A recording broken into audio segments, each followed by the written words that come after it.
Tu sais ce qui est triste? C'est quand tu fais tout bien. Tu es poli, tu es gentil, tu respectes les gens, et pourtant on t'ignore. On te répond froidement. On te coupe la parole. On ne t'écoute pas vraiment. Et tu te demandes, mais pourquoi? Qu'est-ce que j'ai fait de mal? La vérité, c'est que la gentillesse, mal utilisée, peut te détruire socialement. Et aujourd'hui, je vais t'expliquer pourquoi. Le problème, c'est que beaucoup de gens confondent deux choses. Être gentil et être faible. Être gentil, c'est une qualité. Mais être faible, c'est un message. Et le monde ne respecte pas la faiblesse.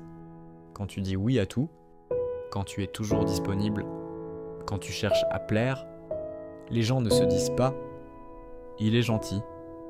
Ils se disent « il a besoin de moi ». Et quand quelqu'un a besoin, il perd de la valeur aux yeux des autres.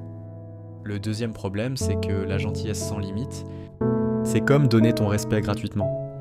Si tu donnes ton énergie à tout le monde, si tu pardonnes tout, si tu acceptes tout, alors les gens n'ont plus aucune raison de te respecter.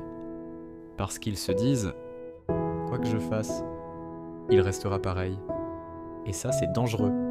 Mais le pire, c'est que certaines personnes vont même profiter de toi. Elles vont tester tes limites, te demander un service, puis 2, puis 3, et toi tu dis oui, parce que tu veux rester quelqu'un de bien. Mais être quelqu'un de bien ne veut pas dire être quelqu'un de soumis. La vérité, c'est que le respect ne vient pas de la gentillesse. Le respect vient de la force calme. Tu peux être gentil, mais ferme. Gentil, mais rare. Gentil, mais avec des limites. Parce qu'une personne qu'on respecte, c'est une personne qui sait dire non. Alors retiens ça. Sois gentil, oui. Mais ne sois jamais accessible à tout prix.